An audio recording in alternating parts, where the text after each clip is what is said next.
very long coastal walk.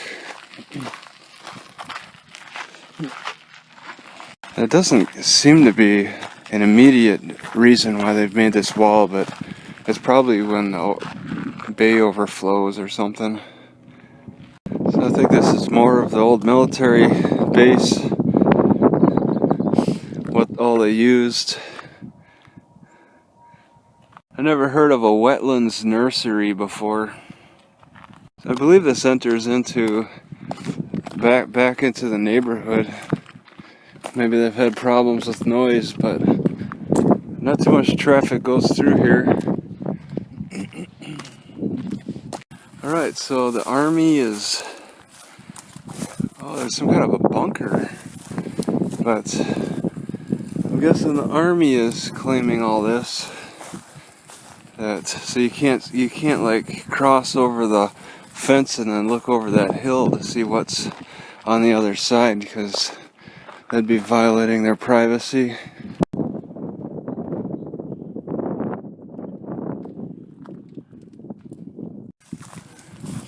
I think Hamilton Airfield still exists in some respects.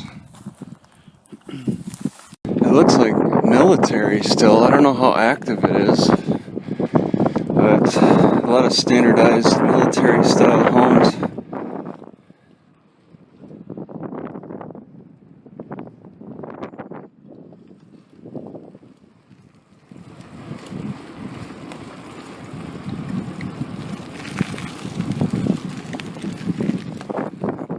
All these signs that say quiet please, and it's the military, the army. So this is most likely all army stuff, all army housing.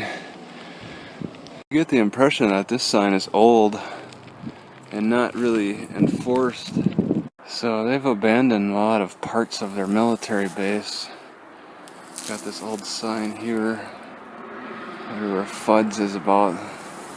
It's the same, on the same road with the no private vehicles. So this fence here, which looks like nothing now, probably had something to do with the Army or Air Force base, and probably explain why this is an empty lot. But why they gotta make a big deal about fencing around it? Maybe the government's paying the rental bill. Alright, I did not catch how large this airport base was, but it looks like it was really super huge.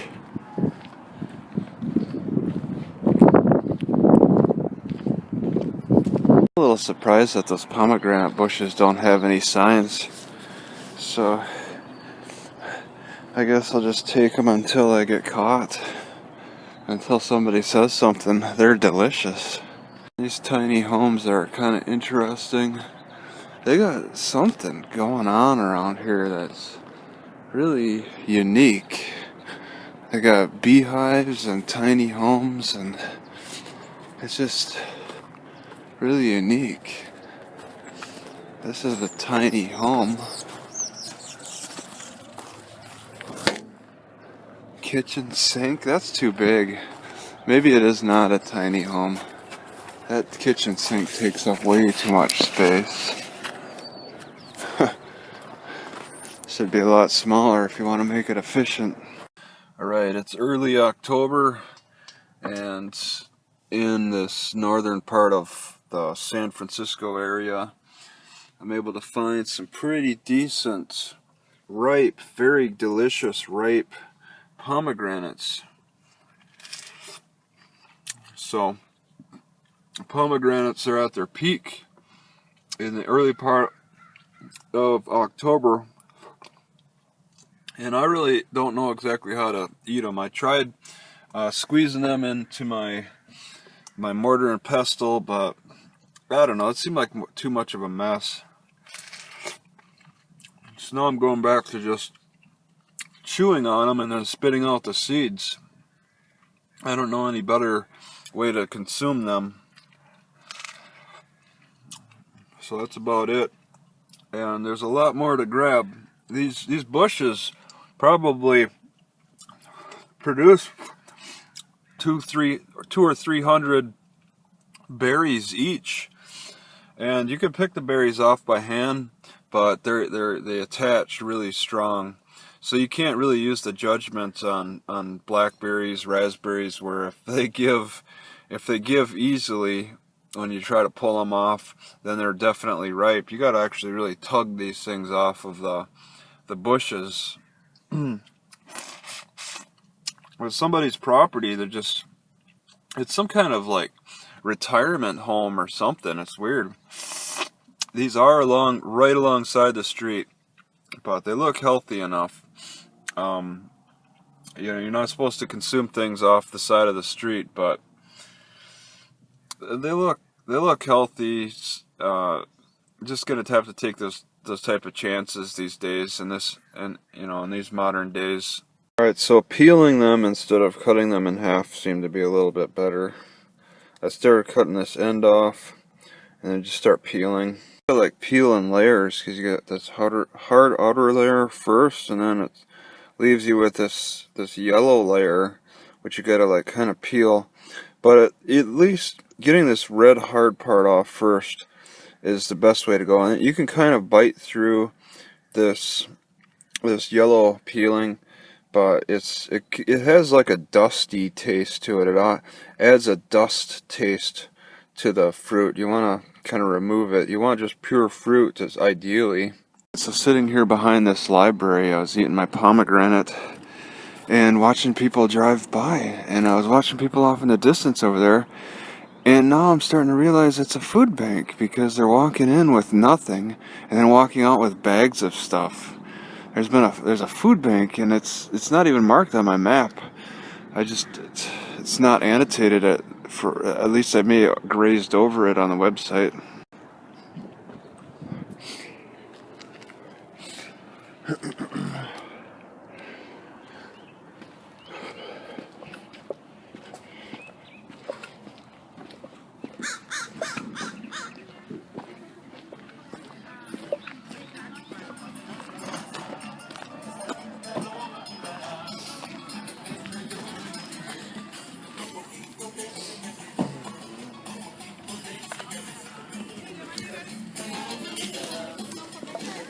You go and sign up with her. Sign up? Are you coming here for food or what? Yeah, What do you need? Is this a food bank? Yes, a food bank. Okay. Yeah. Have to sign up for this stuff too outside of the... Yeah. She will let you know the video a little more. Okay.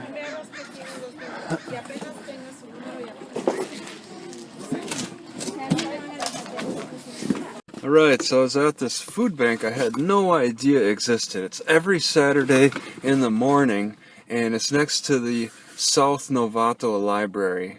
Okay, now I got pita bread.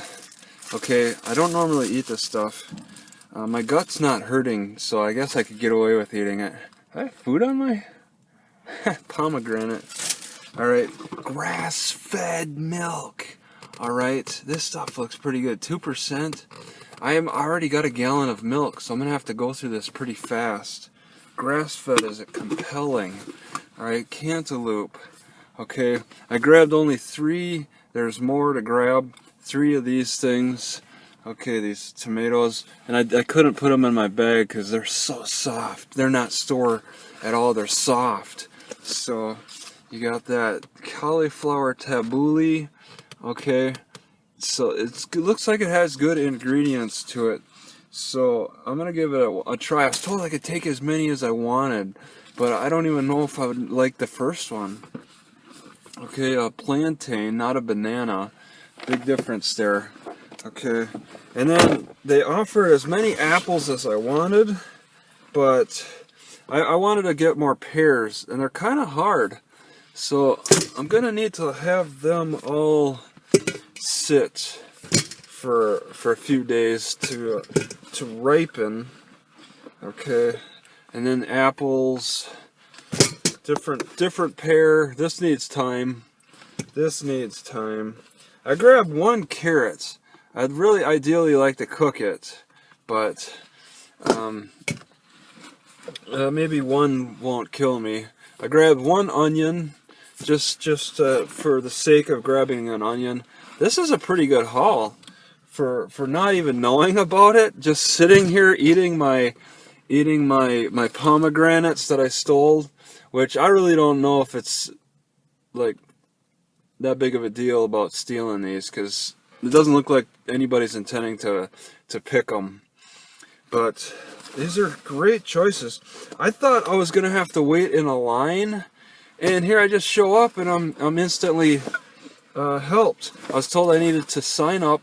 I tried to sign up. That's the thing, I only get to do this once, and that's fine because I don't plan on staying in Novato. But she's like, you know, like, since you don't have an address, we can't sign you up. You need an address to receive a letter. And then I was like, okay, let's get the contact information for the people who send this letter. So I got that, and I'll try to, they got an office. It's not a warehouse either, it's an office.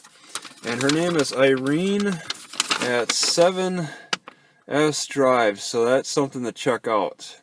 So let's see how that works out. I can't really call her, but yeah, good choices. Didn't have to wait in a line. I don't think this is well known.